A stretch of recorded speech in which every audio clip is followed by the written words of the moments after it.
আজ নিয়ে এসেছি তোমাদের জন্য আরও একটি মজাদার গল্প। গল্পটির নাম বেশি বাহবা ভালো নয়। একটি দাঁড়কাক জঙ্গলের নদীর ওপর দিয়ে উড়ে যাচ্ছিল। হঠাৎ সে দেখলো নদীর পাশের রাস্তায় একটি বড় মাংসের টুকরো পড়ে আছে। সে চারিদিক চেয়ে দেখলো কেউ আশেপাশে নেই। নিচে নেমে সে মাংসের টুকরোটা মুখে করে নিল। সে ভাবলো আজ দিনটা খুবই শুভ, পেট ভরে এই মাংসের টুকরোটা ভক্ষণ করা যাবে। এই ভেবে সে পাশের বটগাছটির ডালে গিয়ে বসলো। এমন সময় এক শিয়াল সে পথ দিয়ে যাচ্ছিল। দূর থেকে সে কাকের মুখে বড় মাংসের টুকরোটি দেখতে পেল। তার খুব লোভ হলো। সে ভাবলো কী উপায়ে ওটা সংগ্রহ করবে। একটা ফন্দিতে শিয়াল গাছের নিচে গিয়ে কাককে বলল, আরে কাকমশাই যে, কতদিন তোমার কণ্ঠের মধুর গান শোনা হয়নি। আজ যখন তোমার দেখা পেয়েছি একখানি গান না শোনালে নয়।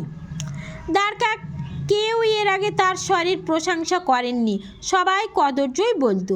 সে খুশি হয়ে কিছু না ভেবে যেই কা কা করে গান শুরু করলো, অমনি তার মুখ থেকে মাংসের টুকরোটা নিচে পড়ে গেল। শিয়াল তাড়াতাড়ি সেই মাংসের টুকরোটা চিবিয়ে খেয়ে সেই স্থান থেকে চম্পট দিল। তাহলে কাকটি কি বোকা দেখছো সোনামণিরা?